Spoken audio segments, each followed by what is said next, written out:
Westinghouse Broadcasting Company brings you The Sound of War, the actual sound record of World War II.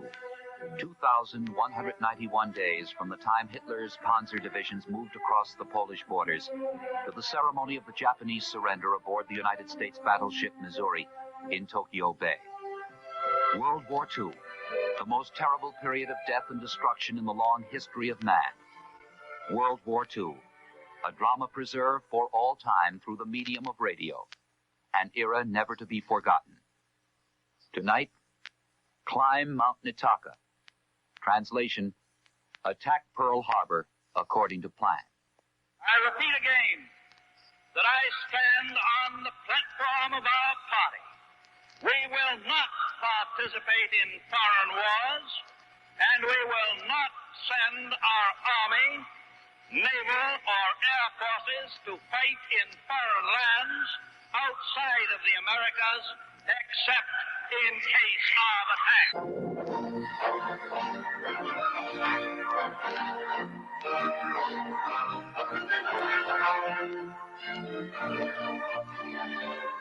That was the voice of President Franklin Delano Roosevelt in the summer of 1940. Precedent was being broken. He would be the first man to ever run for the presidency for a third term. 1 year and 1 month after defeating Wendell Willkie, the president would speak before an extraordinary session of Congress. Senators and representatives, I have the distinguished honor of presenting the President of the United States. Speaker of the House Sam Rayburn has just introduced the president. It is 12:29 p.m., Monday, December 8, 1941. Another precedent is about to be broken. For the first time in the 9 years that he has been in office, cheers and applause will ring out from both sides of the historic chamber, Democrats and Republicans alike. There is good reason. This is the day following the Japanese air attack at the naval base Navy men affectionately call Pearl. This is the story of December 7th, 1941, the Japanese attack on Pearl Harbor.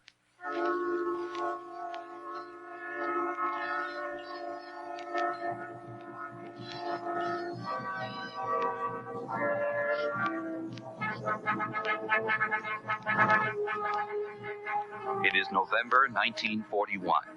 Europe is at war. 4 months earlier, in June, Germany attacks Russia, and the following month, Great Britain and Russia sign a mutual aid pact. But there are rumblings also in the Far East.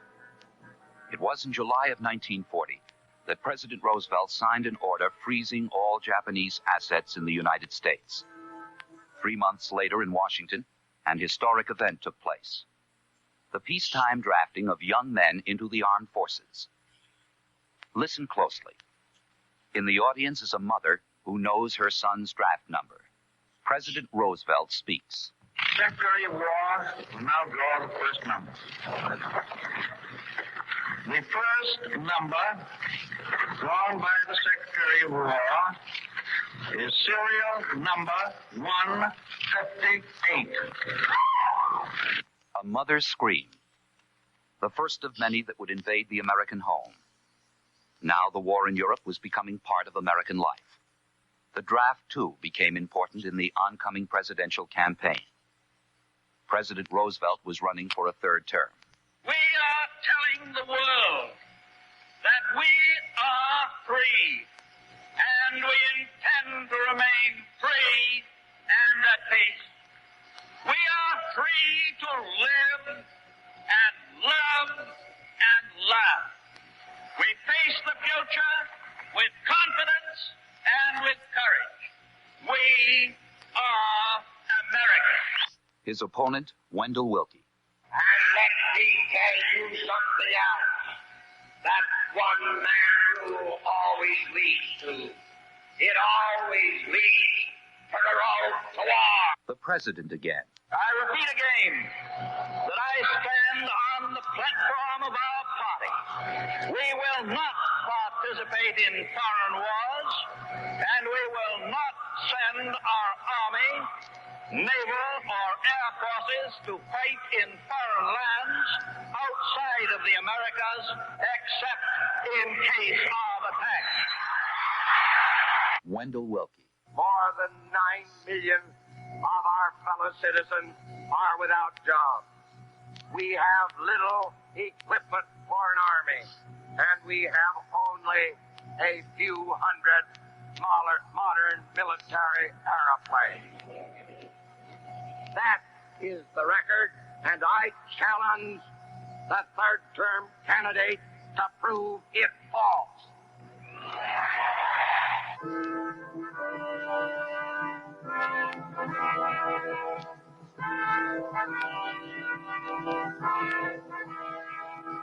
In November, the nation voted. More than 27 million votes for Roosevelt, 22 million for Willkie. 38 states in the Electoral College for Roosevelt, 10 for Willkie. 2 months later, Roosevelt spoke of the danger to the United States.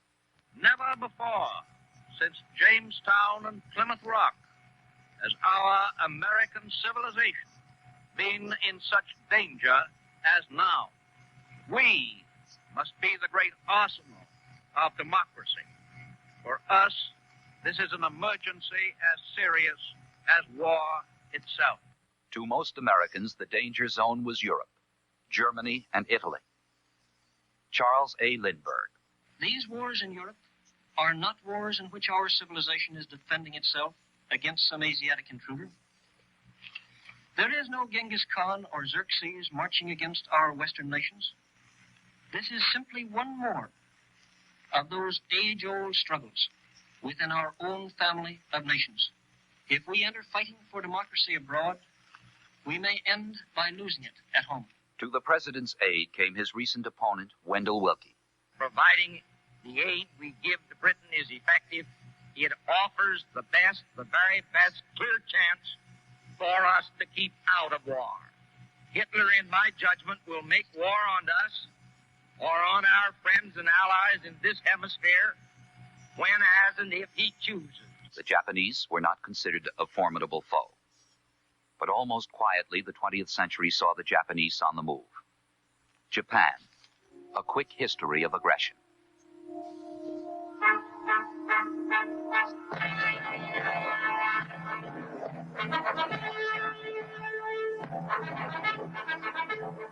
In 1929, China released a version of Japan's famed Tanaka memorial papers, the blueprint of domination engineered by Prime Minister Gichi Tanaka.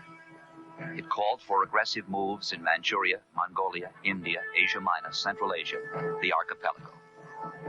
In 1931, the execution of the plan began. Japan invaded Manchuria. 6 years later, the attack on China. In December of 1937, the United States gunboat Panay was sunk by Japanese planes on the Yangtze River.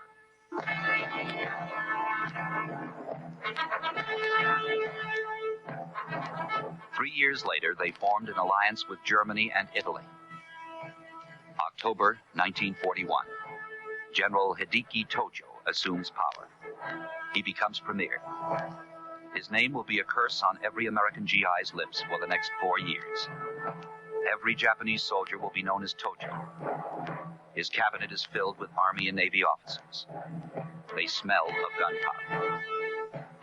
The Japanese doctrine? A series of behavior codes that are impossible for Western minds to understand. Kodo, the way of the emperor. Shinto, the way of the gods. Bushido, death for disobedience. Kamikaze, a glorious death for the empire. Banzai, 10,000 years, forever. It is November 10th, 1941. A warning comes to Americans from Prime Minister Winston Churchill of Great Britain.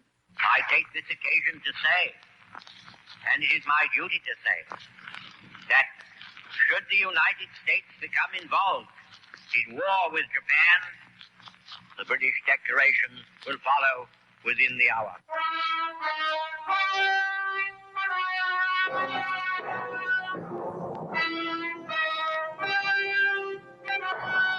Events move quickly. 4 days after Churchill's speech, Tojo's special peace envoy, Saburo Kurusu, arrives in San Francisco to assist Japanese Ambassador Nomuru in talks with Secretary of State Cordell Hull.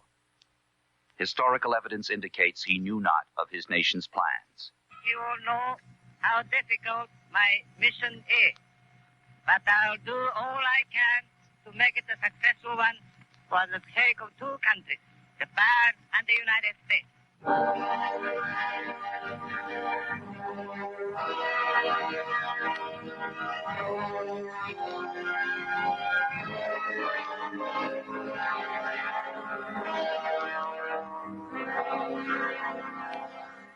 Now events move even more quickly.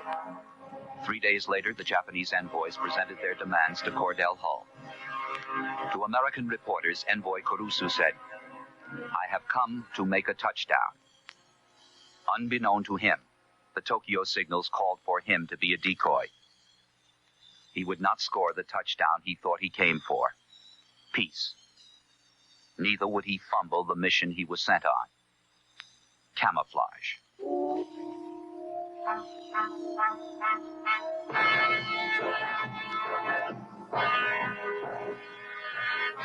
You will now hear one of the most amazing broadcasts ever made. It is December 7th, 1941 in New York. The time is 1:15 p.m. A spokesman for the Foreign Policy Association is on the air, speaking to a coast-to-coast audience. In Hawaii, dawn has just broken. In the skies over Hawaii, Japanese planes are approaching the United States naval base of Pearl Harbor. Acting on reports that 125,000 Japanese troops were assembled in Indochina, President Roosevelt made a personal appeal to the Japanese emperor. On Tuesday, President Roosevelt had asked Tokyo for a quick explanation of the aim of these Japanese troop movements into Indochina. A brief recapitulation of the dramatic events.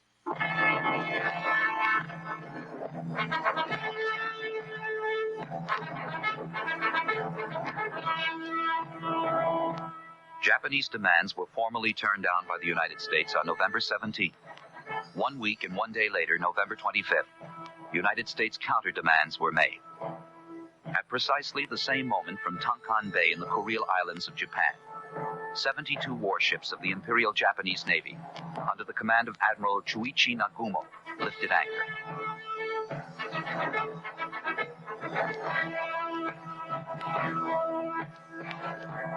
Under complete radio silence, the war fleet, including 6 aircraft carriers, headed into the open sea.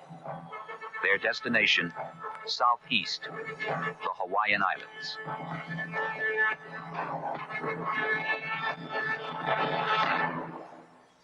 The second unanswered communication was one which Secretary Hull placed in the hands of Nomura and Kurusu on November 26th.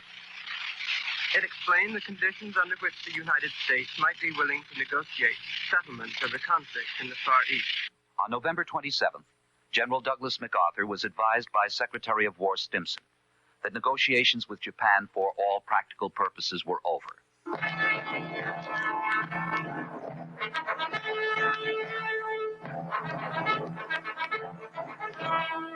It is December 3rd, 1941. Still under radio silence, the Japanese attacking force refuels at sea. They await the final message. Aboard these 6 aircraft carriers, 260 attacking planes. It is December 5th. The Japanese attack force is 900 miles from Pearl Harbor. Now Admiral Nagumo, aboard his flagship, receives the fateful message from Tokyo. Climb Mount Niitaka. Translation, attack, attack, attack, as previously planned.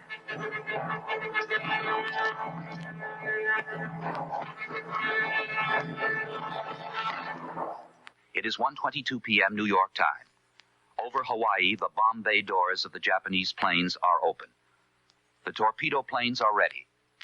Below, 70 combat ships of the United States Pacific Fleet. It is 1:25 p.m. The first bombs have just fallen. At their berths in Pearl Harbor, majestically lined up on Battleship Row, lie the pride of the United States Pacific Fleet. The battleships Arizona, Nevada, Maryland, Tennessee, California, Oklahoma, and West Virginia.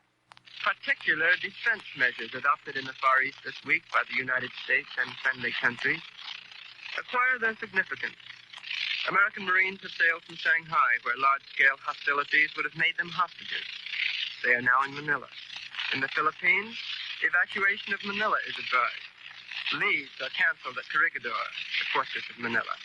And naval bases lie under permanent blackout. A segment of congressional temper was evident in Representative May's statement that the United States was ready to blast the Japanese off the land and blow them off the water. And in Senator Connolly's remarks that if Japan wants war, and if we must have a fight, Japan will find out that we have a navy in the Pacific that can shoot straight.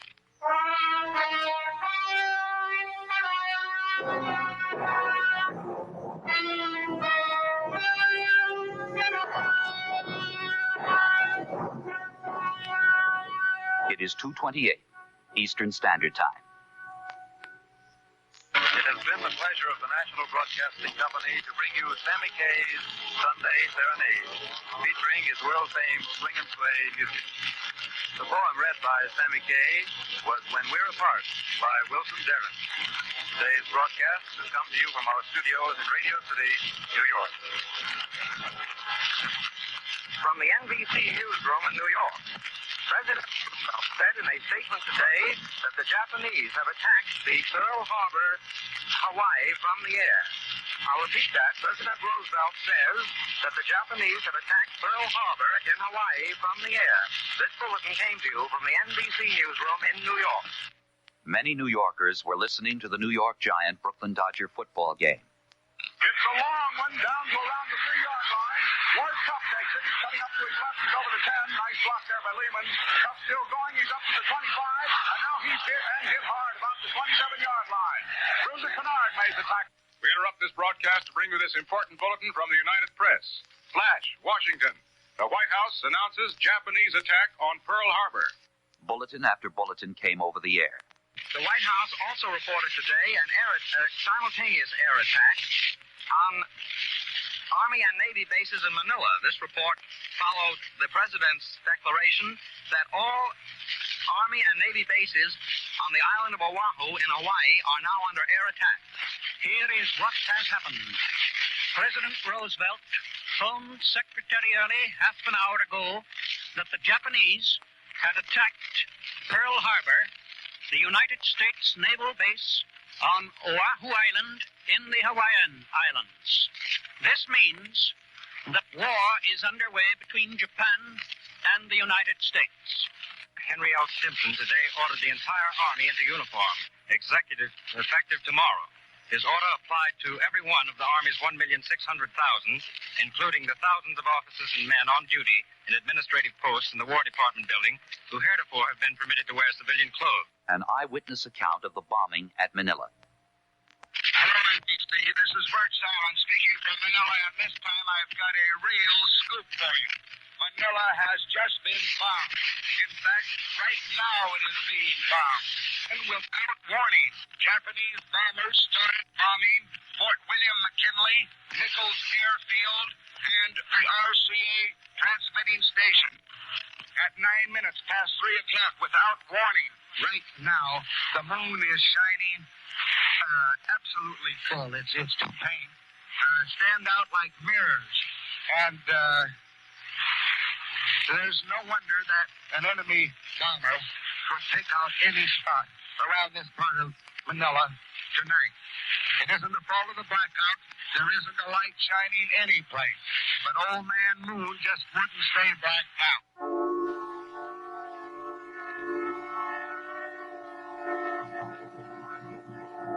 In Tokyo, the newspaper headlines read, United States Pacific Fleet wiped out.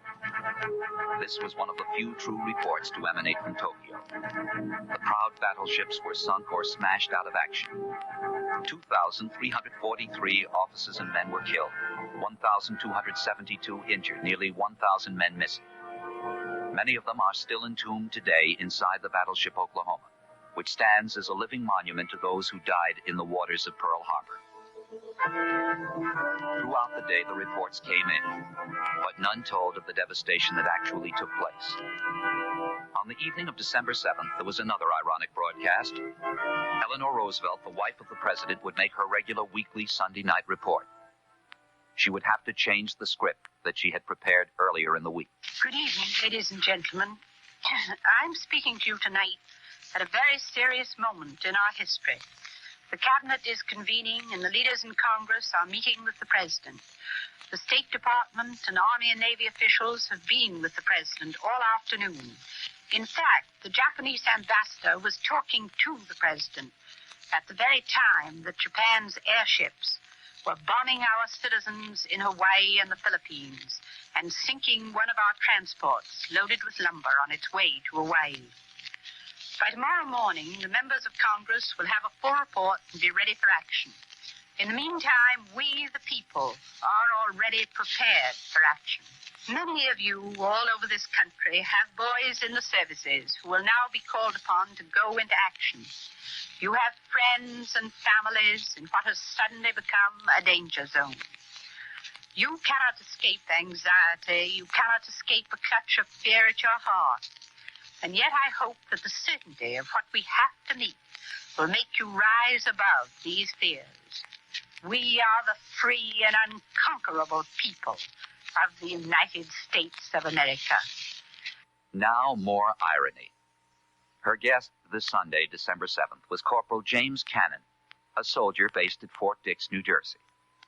Today, newspaper readers throughout the country know the corporal as Jimmy Cannon, one of America's great sports writers. His columns today reflect his thoughts of more than 2 decades ago. The greatness of the United States fighting man. How long have you been in the Army, Corporal Cannon? I've been in 6 months, Mrs. Roosevelt. You were a selectee? Yes, Mrs. Roosevelt. Well, after 6 months of Army life, how do you like it? I want to tell you, with great sincerity, I am proud to be a bad soldier in this great army of the people. I don't believe you're such a bad soldier, not with those stripes on your arm, Corporal Cannon. Honestly, Mrs. Roosevelt, I'm not so hot. But there are good soldiers in my outfit. Surely there are things which you don't like about the Army. I don't like heights. My feet tear and blister. I can't like getting up in the dark of the morning. I'm a clumsy chambermaid. My bed always looks like a haystack. But these discomforts are small. I've had a lot of laughs in the 32 years of my life. I'm willing to kick back 1 or 2 years so that I can live the rest of my life with dignity. What would you suggest to the average civilian as the best way in which they can be helpful to the men in the service? You'll have to excuse me if I give a pretty strong answer to that question. First, the civilians can cut out those stale jokes and stop that mocking salute too many of them hand a man in uniform. Let them give a soldier the dignity he is entitled to. Tell them to treat a soldier as you would a civilian. Tell them to cut out calling a soldier Sarge. The same guys call a Pullman Porter George. We're a civilian army. We're the army of the people, and we want to be treated that way.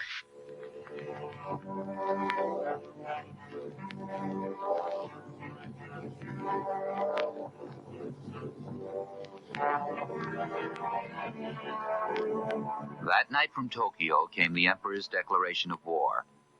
Said Emperor Hirohito, "We, by grace of heaven, Emperor of Japan, seated on the throne of a line unbroken for ages eternal, enjoin upon you, our loyal and brave subjects. We hereby declare war on the United States of America and the British Empire." 20 minutes after the Emperor's declaration of war, the Tokyo radio featured a speech by a university professor, ironically titled, "Good Morals." From Berlin, Chancellor Adolf Hitler was ecstatic. In London, Prime Minister Winston Churchill told the cheering House of Commons that Great Britain was now at war with Japan. Ironically, because of different time zones, the British Empire was formally at war with Japan hours before the United States Declaration. The world waited for Monday, December 8th. Then President Franklin Delano Roosevelt would speak before a joint session of the United States Senate and House of Representatives. It would not be necessary to ask the nation to become united in battle. The ranks had already been joined. Perhaps the mood was best expressed by Senator Burton K. Wheeler, the president's major foreign policy opponent. Said Senator Wheeler, "The only thing to do now is to lick hell out of them." There was one humorous note. When asked to be quoted about the attack on Pearl Harbor, the Chinese vice consul replied, "As far as Japan is concerned, their goose is overheated." Sunday, December 7th, the day of the attack on Pearl.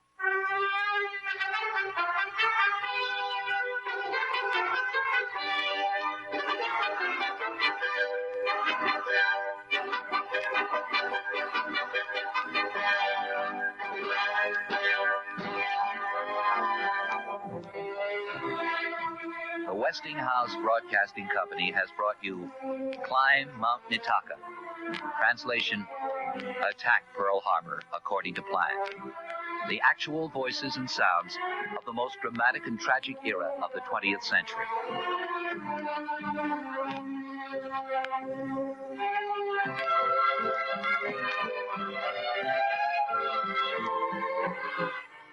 This program was written, produced, and directed by Bud Greenspan.